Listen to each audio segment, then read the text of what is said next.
Namaste, Sarvebhyah Hrutpurvaka Swagatam. A warm welcome to all the attendees of Sri Lalita Sahasranama Stotram chanting session. We'll start with the Mangalam. Gurureva gatihi gurumeva bhaje gurunaiva sahasmi namo gurave na guroh paramam chishurasmi guroh matirasti gurau mama pahi guru. Dhyanam. Let us visualize the form of Sri Lalita Parameshwari before we start the Dhyanam.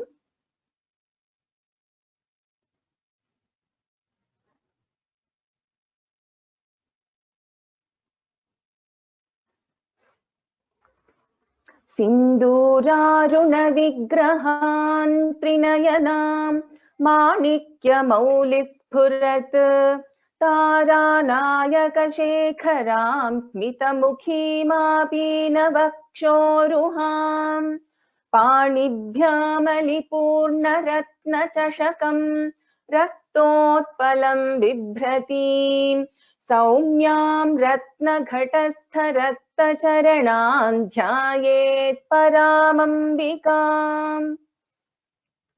Let us chant the first 5 verses together.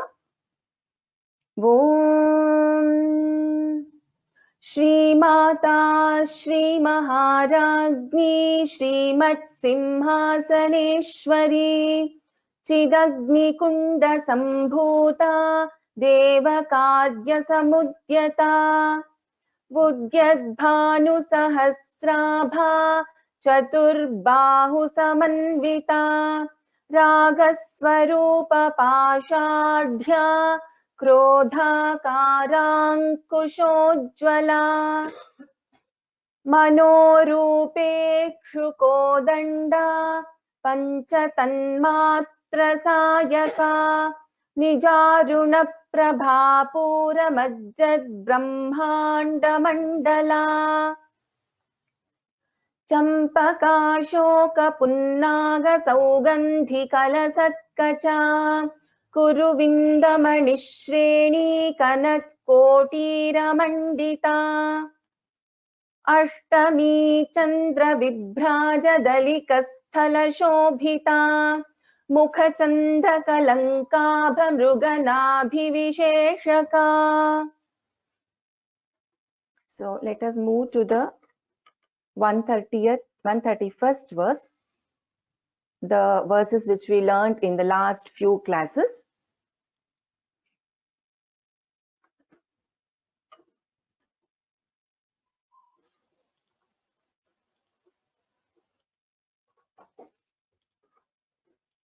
Yes.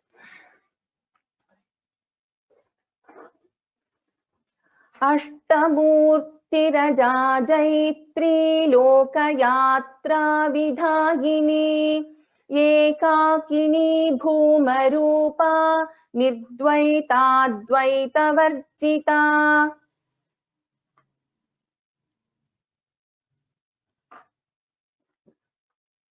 Annada वसुधा वृद्धा ब्रह्मात्मैक्यस्वरूपिणी बृहती ब्राह्मणी ब्राह्मी ब्रह्मानन्दा बलिप्रिया भाषारूपा बृहत्सेना भावा भावविवर्जिता सुखाराध्या शुभकरी शोभना सुलभा गतिः Rajarajeshwari राज्यदायिनी राज्यवल्लभा राजत्कृपा राजपीठनिवेशितनिजाश्रिता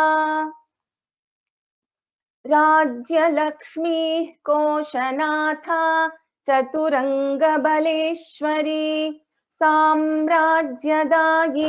सत्यसन्धा सागरमेखला. Prithvi, 5 verses from 136 onwards. Dikshita दैत्यशमनी सर्वलोकवशङ्करी सर्वार्थदात्री Savitri सच्चिदानन्दरूपिणी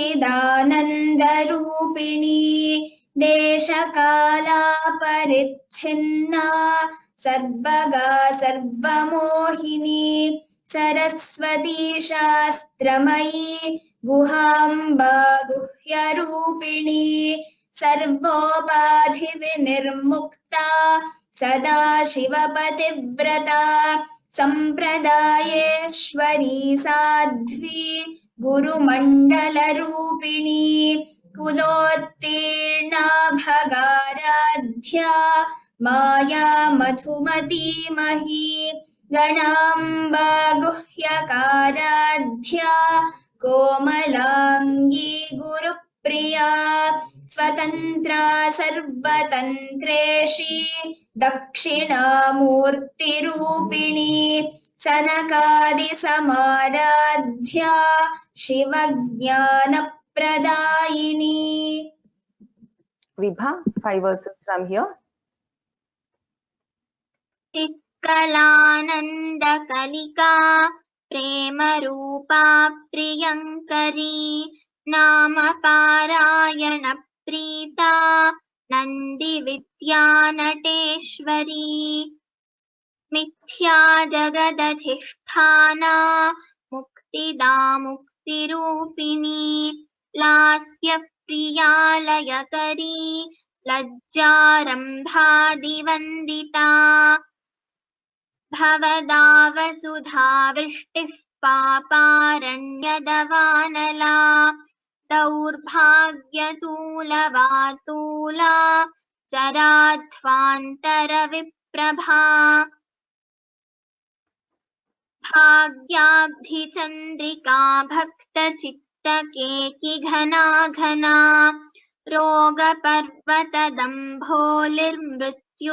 रोगपर्वतदम्भोलिर्मृत्युदारुकुठारिका Maheshwari Mahakali महाग्रासा महाशना Aparna Chandika चण्डमुण्डासुरनिषूदिनी. Shivani. Shivani, 5 verses. श्रूयते क्षराक्षरात्मिका सर्वलोकेशी विश्वधारिणी त्रिवर्गदात्री सुभगा त्र्यम्बका त्रिगुणात्मिका स्वर्गापवर्गदा शुद्धा जपा पुष्पनिभाकृतिः ओजोवती द्युतिधरा यज्ञरूपा प्रियव्रता दुराराध्या दुराधर्षा पाटली कुसुमप्रिया महती मेरुनिलया मन्दारकुसुमप्रिया वीराराध्या विराड्रूपा विरजा विश्वतोमुखी प्रत्यग्रूपा पराकाशा प्राणदा प्राणरूपिणी मार्ताण्डभैरवाराध्या मन्त्रिणी न्यस्तराज्यधूः त्रिपुरेशी जयत्सेना निस्त्रैगुण्या परापरा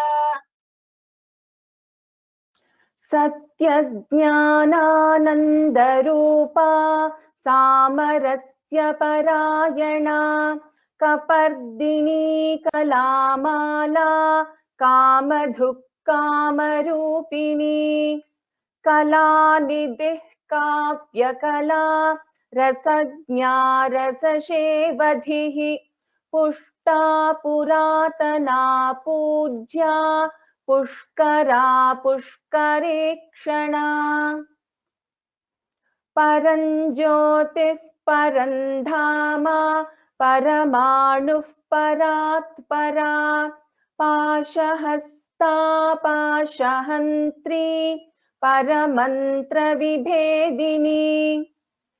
मूर्ता मूर्ता नित्यतृप्ता मुनिमानसहंसिका सत्यव्रता सत्यरूपा सर्वान्तर्यामिनी सती ब्रह्माणी ब्रह्मजननी बहुरूपा बुधार्चिता प्रसवित्री प्रचण्डाज्ञा प्रतिष्ठा प्रकटाकृतिः प्राणेश्वरी प्राणदात्री पञ्चाशत्पीठरूपिणी विशृङ्खला विविक्तस्था वीरमाता वियत्प्रसूः मुकुन्दा मुक्तिनिलया मूलविग्रहरूपिणी भावज्ञा भवरोगघ्नी भवचक्रप्रवर्तिनी छन्दस्सारा शास्त्रसारा मन्त्रसारा तलोदरी उदारकीर्तिरुद्दाम वैभवा वर्णरूपिणी जन्म मृत्युजरा तप्त जन विश्रान्तिदायिनी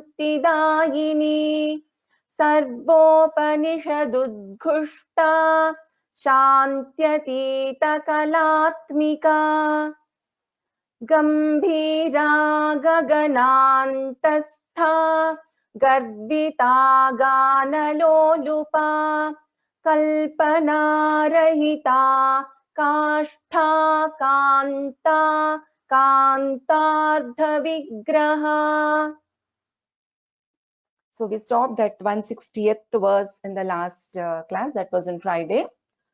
So today 161st. कार्यकारण निर्मुक्ता कामकेलि तरंगिता कनत कनक ताटंका लीला विग्रह धारिणी कनत कनक ताटंका लीला विग्रह धारिणी. So dha is a mahaprana in this case. Prithvi, you can repeat after me.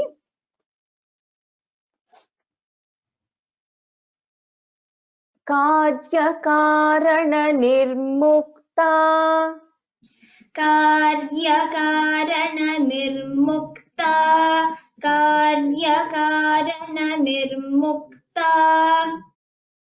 कामकेलि तरंगिता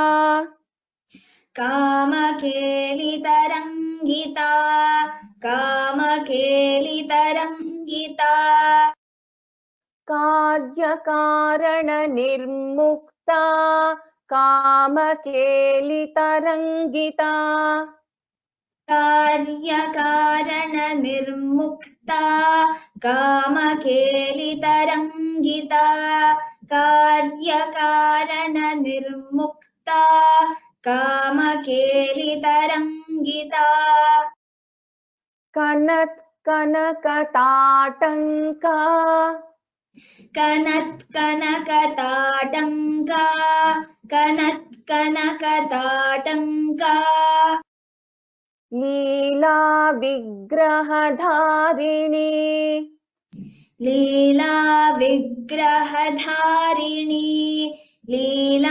विग्रह धारिणी कनत क्षम्यतां कनत कनक ताटंका लीला विग्रह धारिणी कनत कनक ताटंका लीला विग्रह धारिणी कनत कनक ताटंका लीला विग्रह धारिणी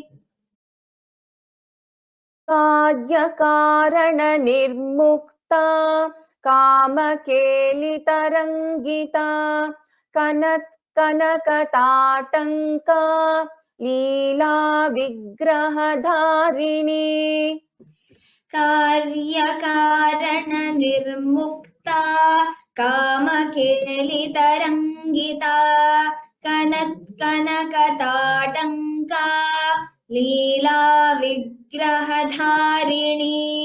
कार्यकारण निर्मुक्ता कामकेलितरङ्गिता कनत्कनकताटङ्का लीला विग्रहधारिणी.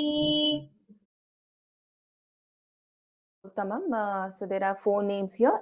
Karya Karana Nirmukta is one. Kamakeli Tarangita. Then we have Kanat Kanakatatanka. Then Leela Vigraha Dharini. So we have 4 names in this verse. We'll move to the next one. Aja. Aja. Kshaya Vinirmukta. Kshaya Vinirmukta. Mugdha. Mugdha. Dha is a Mahaprana. Kshipra Prasadini. Kshipra Prasadini. Ajakshaya Vinirmukta. So here Advitvam. Ajakshaya Vinirmukta. Mugdha Kshipra Prasadini. So pra in both cases we get Dvitvam here. Antarmukha. So kha is a Mahaprana. Antarmukha Samaradhya. Dha is a Mahaprana. Antarmukha Samaradhya. Bahirmukha Sudurlabha. Bahirmukha Sudurlabha. Bha is kha and bha are Mahapranas in the 4th part. Vibha. Aja. Aja. Aja. Kshaya Vinirmukta. Kshaya Vinirmukta. Kshaya Vinirmukta. Ajakshaya Vinirmukta. Ajakshaya Vinirmukta. Ajakshaya Vinirmukta. Mugdha. Mugdha. Mugdha. Kshipra Prasadini. Kshipra Prasadini. Kshipra Prasadini. Ajakshaya Vinirmukta. Mugdha Kshipra Prasadini. Ajakshaya Vinirmukta. Mugdha Kshipra Prasadini. Ajakshaya Vinirmukta. Mugdha Kshipra Prasadini. Antarmukha. Antarmukha. Antarmukha. Samaradhya. Samaradhya. Samaradhya. Antarmukha Samaradhya. Antarmukha Samaradhya. Antarmukha Samaradhya. Bahirmukha Sudurlabha. Bahirmukha Sudurlabha. Bahirmukha Sudurlabha. Antarmukha Samaradhya. Bahirmukha Sudurlabha. Antarmukha Samaradhya. Bahirmukha Sudurlabha. Antarmukha Samaradhya. Bahirmukha Sudurlabha. Ajakshaya Vinirmukta. Mugdha Kshipra Prasadini. Antarmukha Samaradhya. Bahirmukha Sudurlabha.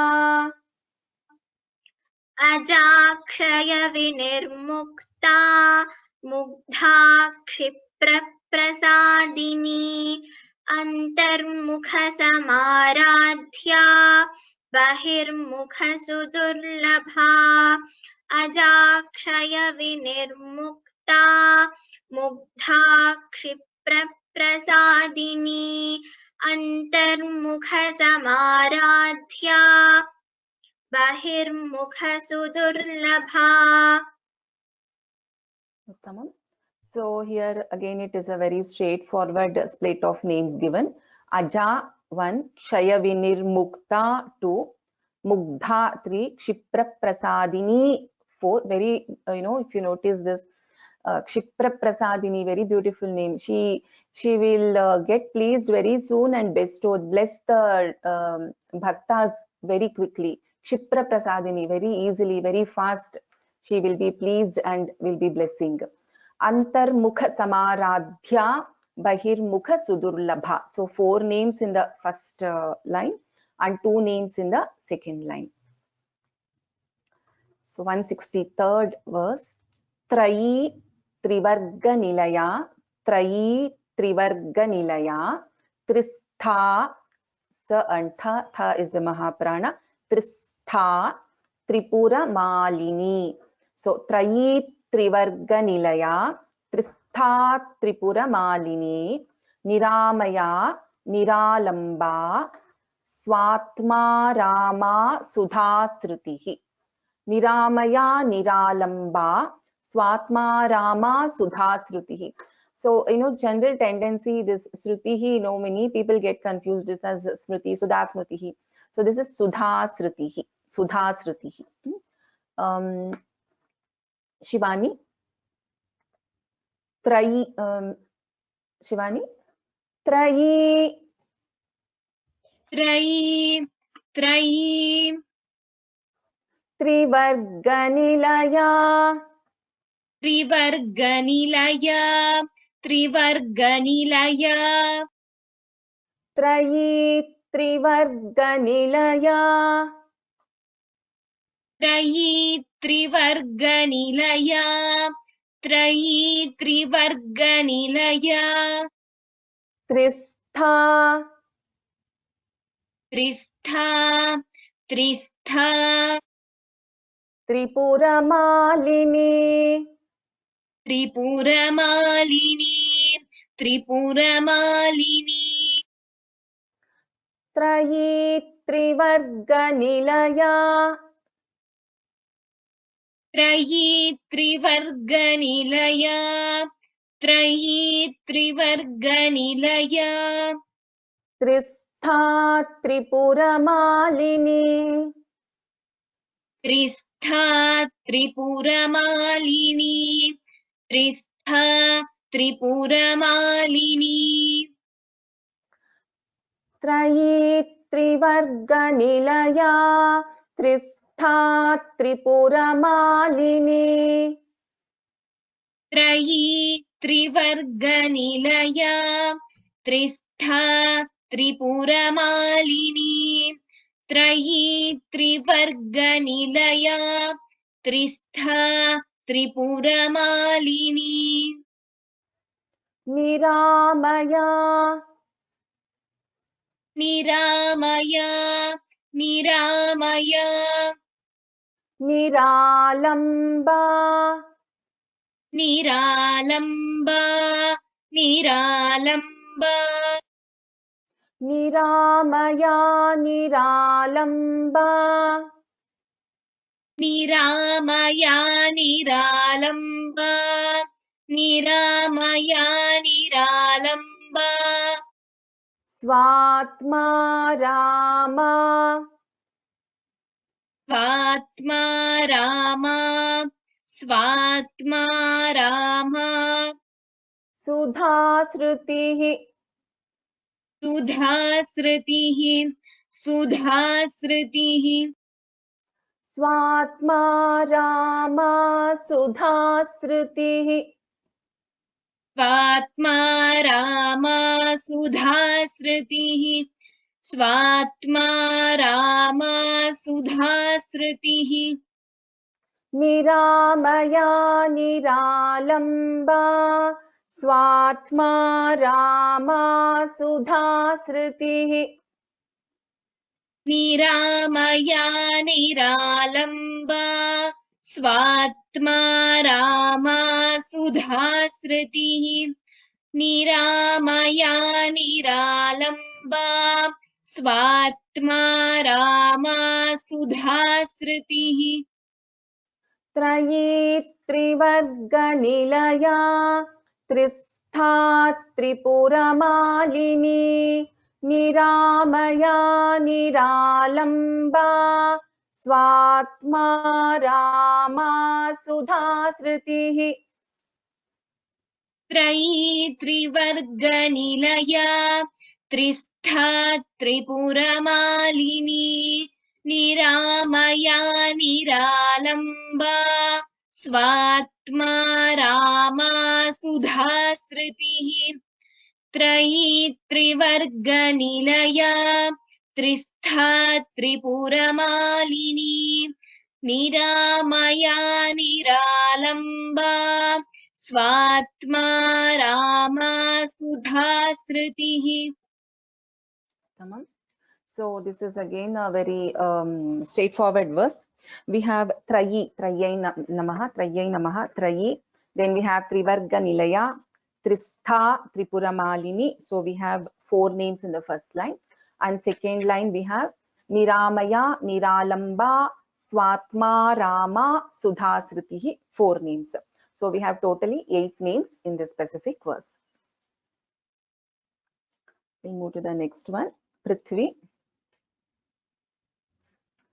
Dharmadhara, Dharmadhara, Dhanadhyaksha, Dhanadhyaksha, Dhanadhanya Vivardhini, Dhanadhanya Vivardhini. So we have many Mahaprana Dha Akshara, the Vyanjana in this first line itself. If you see, we have around 7 times Dha is repeated. It's all Mahaprana Dha. Dharmadhara, Dhanadhyaksha, Dhanadhanya Vivardhini, Viprapriya, Viprapriya, Viprarupa, Vishwabhramanakarini. Viprapriya, Viprarupa, Vishwabhramanakarini. Bha is a Mahaprana in this case. Dharmadhara, Dharmadhara, Dharmadhara.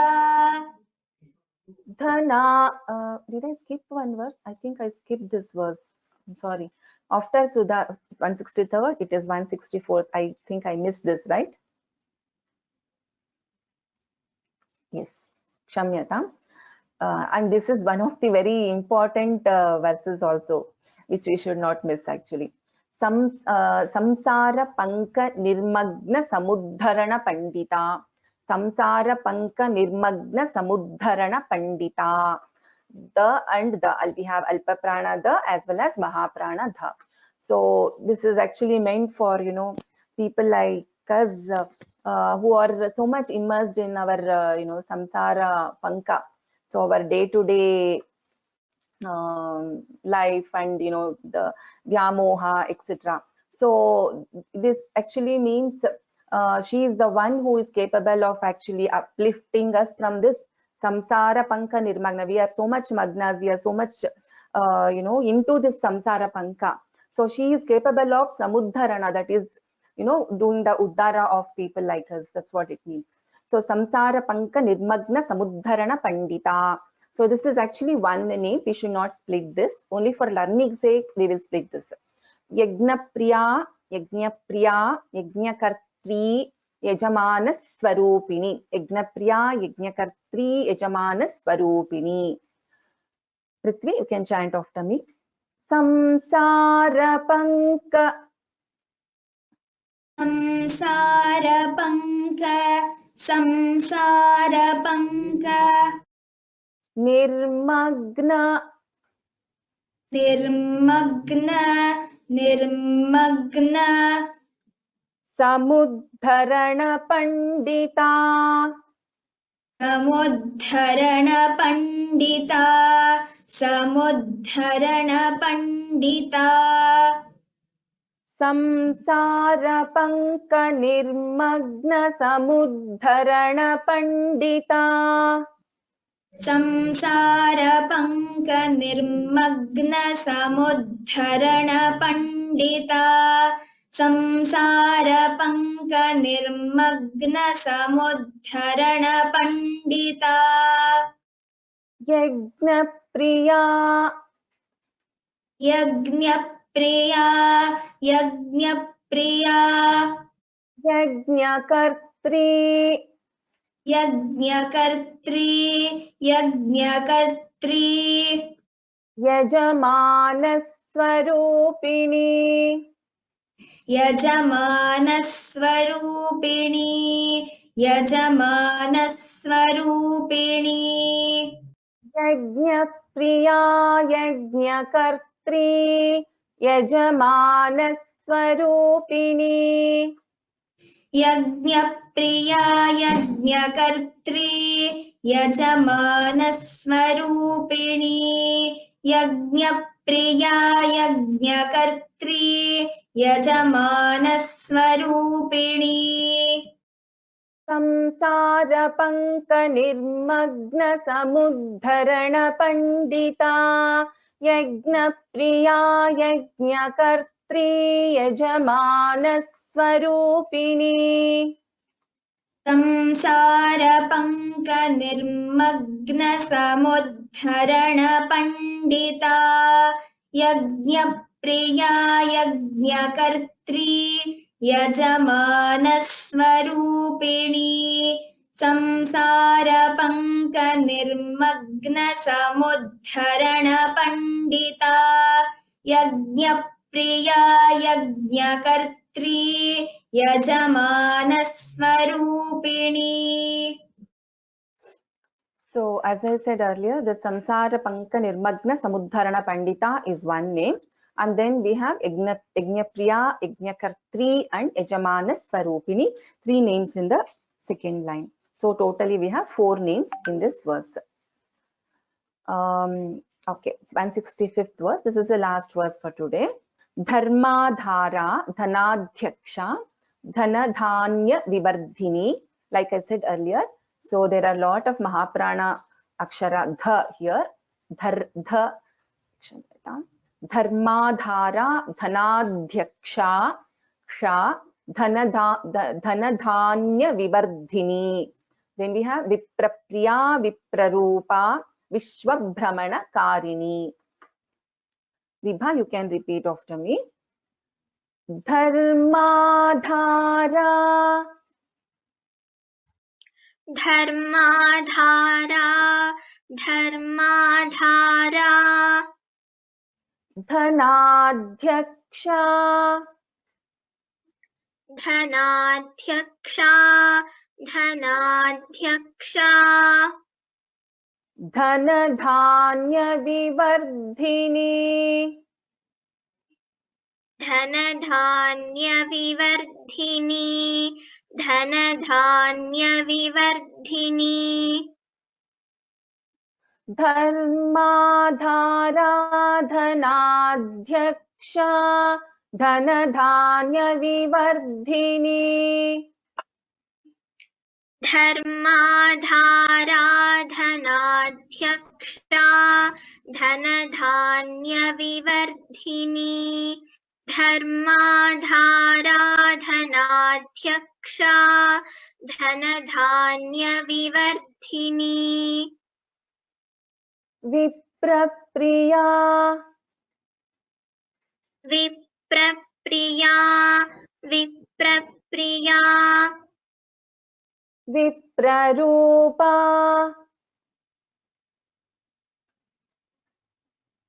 विप्ररूपा विप्ररूपा Vishwabhramanakarini विश्वभ्रमणकारिणी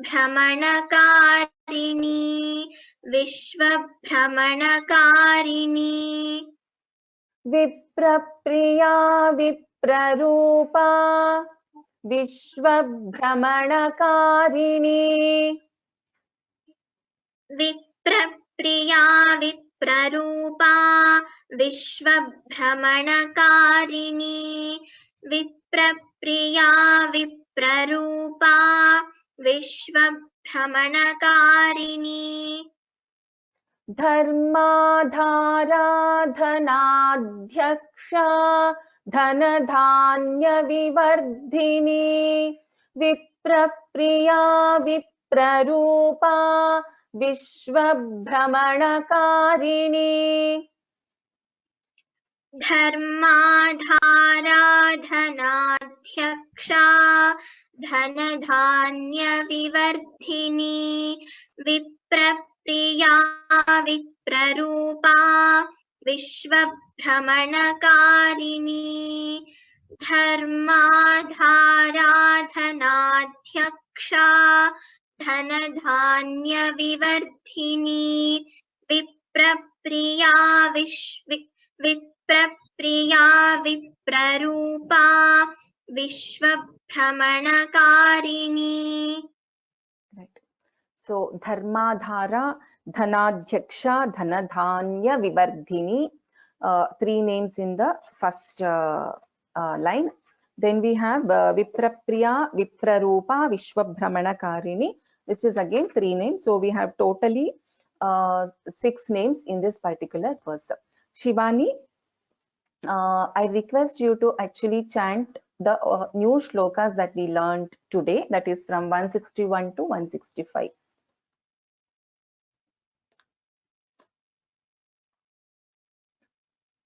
Shivani, अस्ति वा? आं श्रूयते वा? श्रूयते. आमाम्. Can you start from 161 and chant continuously till 165? कार्यकारणनिर्मुक्ता कामकेलितरङ्गिता कनकताटङ्का लीला विग्रहधारिणी अजाक्षयविनिर्मुक्ता मुग्धा क्षिप्रप्रसादिनी अन्तर्मुखसमाराध्या बहिर्मुखसुदुर्लभा त्रयी त्रिवर्गनिलया त्रिस्था त्रिपुरमालिनी निरामया निरालम्बा स्वात्मा रामा सुधाश्रुतिः संसारपङ्कनिर्मग्नसमुद्धरणपण्डिता यज्ञप्रिया यज्ञकर्त्री यजमानस्वरूपिणी धर्माधारा धनाध्यक्षा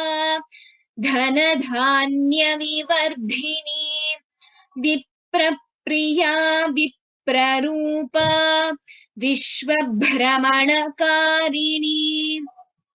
उत्तमं. धन्यवादाः. धन्यवादाः पृथ्वी, Vibha and Shivani. I request the attendees to raise hands for chanting so that I can call out the names. So we will chant from 151st verse. Preeti Bhagini.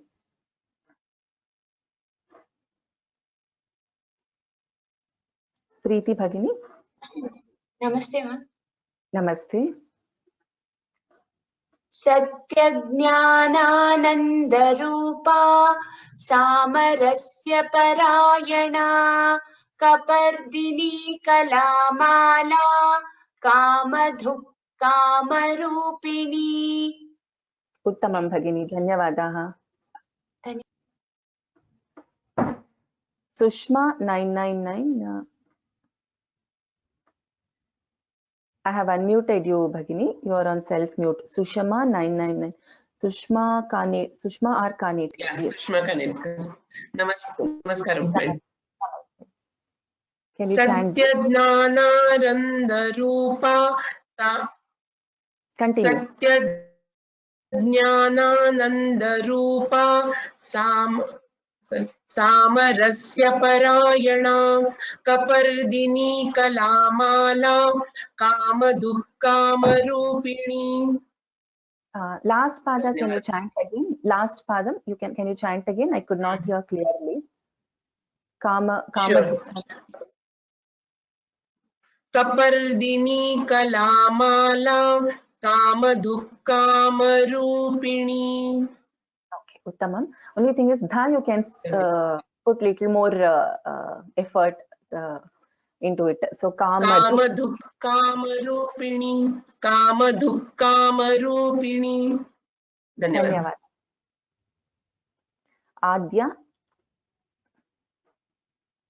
Adya, you can chant this Kalanidhi. Yes, ma'am. Kalanidhi kavyakala rasajna rasashevadhihi pushta puratana pujya pushkara pushkarekshana. Dhanyavadaha Adya. Dhanyavadaha, ma'am. Dr. Urmila Bhagini. Same verse, please.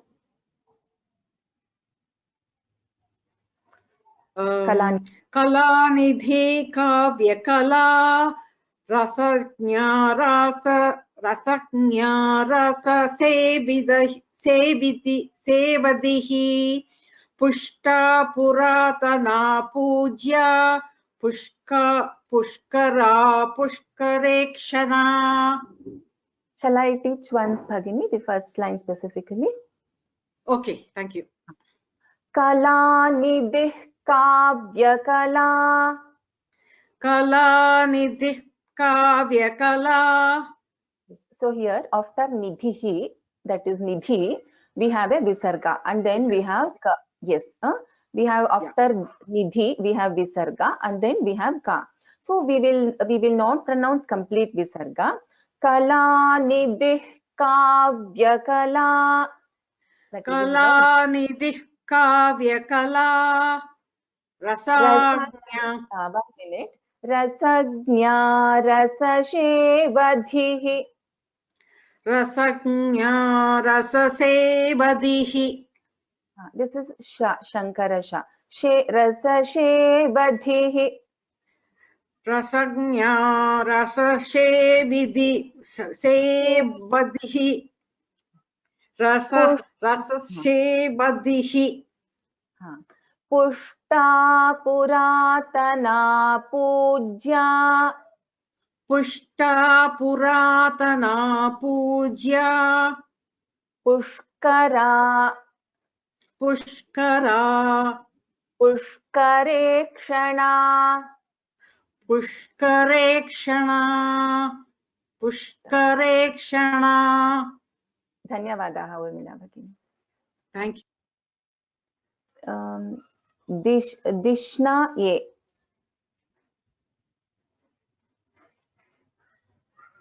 Dishna,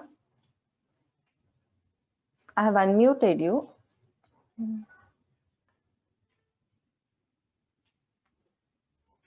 I think there is some problem with your login. Okay, let me move to the next person.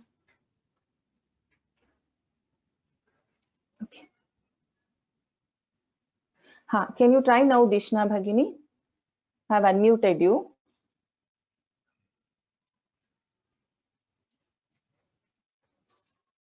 Okay, I'll move to the next person. Kannan Mahodaya.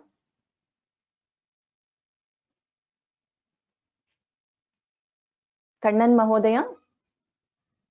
You're on self-mute. Yes.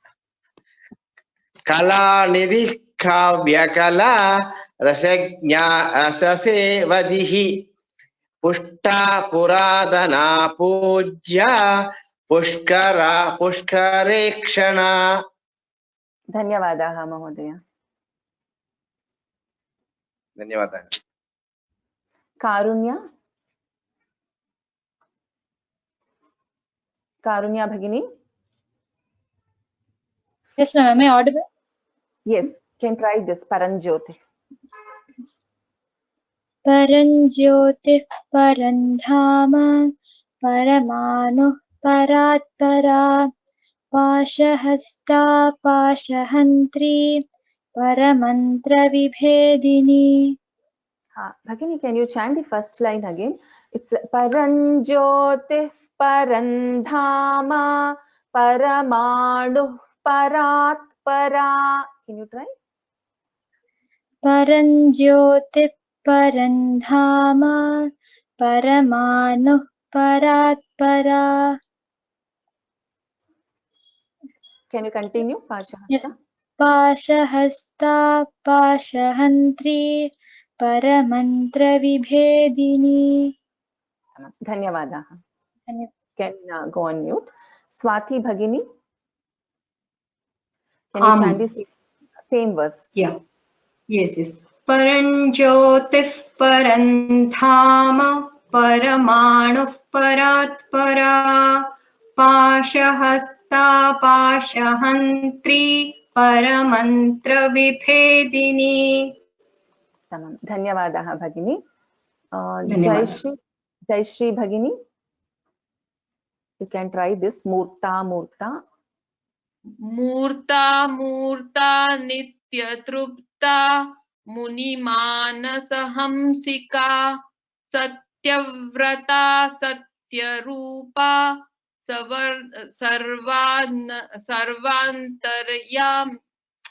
सर्वान्तर्यामिनी सती. सर्वान्तर्यामिनी सती. सर्वान्तर्यामिनी सती. सती दीर्घ. सती. सत्यव्रता सत्यरूपा सर्वान्तर्यामिनी सती. धन्यवादाः भगिनी. धन्यवाद. प्रणति मूर्ता मूर्ता. राम राम नमस्ते. राम राम. मूर्ता मूर्ता नित्यतृप्ता मुनिमानसहंसिका सत्यव्रता सत्यरूपा सर्वान्तर्यामिनी सती. उत्तमं. धन्यवादाः. Bhagini, her sister, I am Pratna Bhatt. I would also like to. Oh yes, sure. Now you can try the next one. Okay, wait 1 second. Brahmani. ब्रह्माणि ब्रह्मजननी बहुरूपा बुधार्चिता प्रसवित्री प्रचण्डाज्ञा प्रतिष्ठा प्रकटाकृतिः. You're chanting well. Just try to, from now on, try to observe the dvitvam. Okay. Prasavitri prachandagnya pratishtha prakatakritihi. So for example here, Prasavitri, here third is getting doubled, and here because we are chanting these two names together, again pa is getting doubled. So you have to start noticing that from, and even in the first padam, Brahmani, Brahma Janani, so ba is getting doubled. So like that, okay? So you can start noticing that from now on. Okay, is it fine? Okay. Dhanyavadaha. Shubha Bhatt Bhagini. Ram Bhagini. Brahmani Brahmajanani Bahurupa Budharchita Prasavitri Prachandagnya Pratishtha Prakatakritihi. Pratishtha Prakatakritihi. Pratishtha Prakatakritihi. Dhanyavadaha Shubha Bhagini.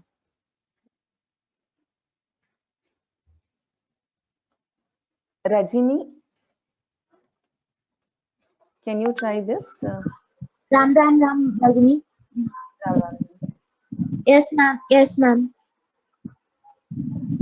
Praneshwari Pranadatri Panchashat Pitharupini Vishunkhala Viviktastha Veeramata Viyatprasuh. Second line, listen to how I am chanting once. Vishunkhala Viviktastha Veeramata Viyatprasuh. Can you try? Yes ma'am. Vishunkhala Viviktastha Veeramata Veeramata वियत्प्रसूः वियत्प्रसूः वियत्प्रसूः धन्यवादाः रजनी भगिनी वियत् it says yes Rachi GA RACHIGA@gmail.com Rachika or Rachika, I don't know, Rachika@gmail.com. I've unmuted you.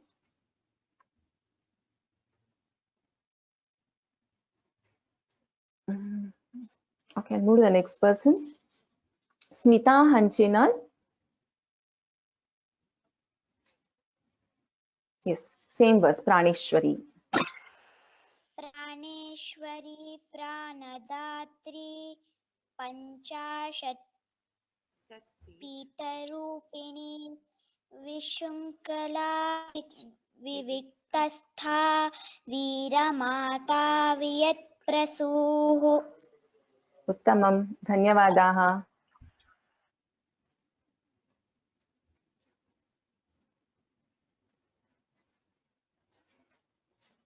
Lopamudra,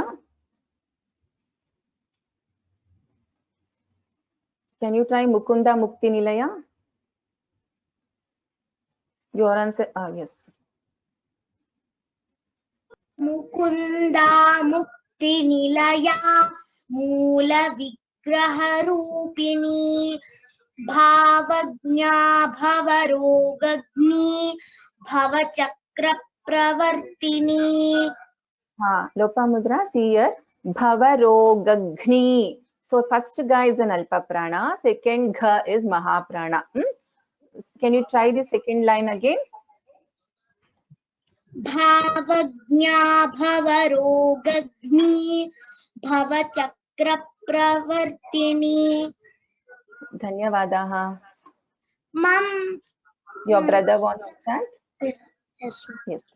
He can try the same verse. मुक्ति निलया मूल विग्रह रूपिणी भवज्ञा भवरोगग्नि भवचक्र प्रवर्तिनी. Kanna, what is your name? Shanmukha. Shanmukha, nice. So second line, you repeat after me, okay? Bhavajna. Bhavajna. Bhavarogagni. Bhavarogagni. First ga is Alpa Prana, ga, normal ga, okay? Then the second one is Mahaprana, ga. Bhavarogagni. Bhavarogagni. Good. Bhavachakra pravartini. Bhavachakra pravartini. Uttamam, dhanyavadaha.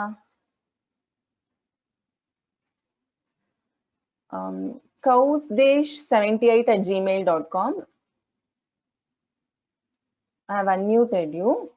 It says yes. Yeah. Can you try this? Chandasara. Yeah, one second.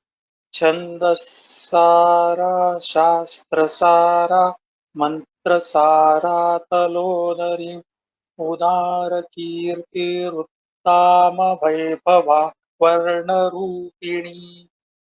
Uttamam, just that you know, the dirghas have to be told correctly. So, for example, Talodari Udaraki Ruddhama Vaibhava dirgha. These two dirghas you missed. Can you try again for the whole verse? Yeah. Chandasara from there. Chandasara Shastrasara Mantrasara Talodari Udara Kirti Ruttama Vaibhava Varna Rupini. Uttamam. So here, don't take a pause after this Uddama. Udara Kirti Ruddama Vaibhava. If you want, you can take a small pause after this name. But in between this Udara Kirti Ruddama Vaibhava, don't pause. Okay. Dhanyavadaha. Kritika Vinaya, I have unmuted you. Yes. Can you try the same verse? Ram Ram Ram. Ram Ram Ram. Sandasara Sastrasara Mandrashara Thalodari Udara Kirti Ruttama Vaibhava Varna Rupini. Bhagini, sometimes because of the regional language influence, we pronounce sha as sa and vice versa. So just repeat after me. I will teach once. Chandasara. Chandasara. Shastrasara. Sastrasara. Mantrasara. Mandrasara. Mantrasara. This is ta. It is not ta. Mantra. Mandrasara. Talodari. Talodari. Udara kirti ruddama vaibhava. Udara kirti ruttama vaibhava. Varnarupini. Varnarupini. Dhanyavadaha. Dhanyavadaha. Meenakshi Bhagini. Namaste. Namaste. Can you try this one? Janma Mrityu. Janma Mrityu Jara Tapta Jana Vishrantida. I'm not able to hear you. Bhagini, I'm not able to hear you. So I'm just going to... Another 10. Yeah, now it's fine. Can you chant? Janma Mrityu Jara Tapta Jana Vishrantidayini Sarvopanishaduduggushta Shantyatita Kalatmika. I'll teach once. You can repeat after me. Janma Mrityu Jara Tapta Jana Vishrantidayini. This is one name. So while learning, we can split, but actually when we are chanting the Sahasranama, we have to chant this first line as, one continuously. We should not take a split, split this into two or take a pause in between. Okay. So while teaching, I will teach you with a pause. Janma Mrityu Jara Tapta. Janma Mrityu Jara Tapta Jana Vishrantidayini. Jana Vishrantidayini. Janma Mrityu Jara Tapta Jana Vishrantidayini. Janma Mrityu Jara Tapta Jana Vishrantidayini. Sarvopanishadudgushta. Sarvopanishadudgushta Shantyatita Kalatmika. Shantyatita Kalatmika. Correct. Uttamam. Dhanyavadaha. One last person for the day. Purnima Bhagini. Same verse. Purnima Bhagini, I can't hear you. Okay, I'll move to the next person. Srilata Bhagini, you can try 160th verse. Gambhira gaganantastha garvita ganalolupa kalpanarahita kashta kanta kantartha vigraha. Dhanyavadaha Bhagini. So we'll do the Mangalam and close. Sarva Mangala Mangalye Shive Sarvartha Sadhike शरण्ये त्र्यम्बके देवी नारायणि नमोस्तुते. So we'll meet tomorrow at 6:30 p.m. IST. Dhanyavadaha. Ram Ram Ram.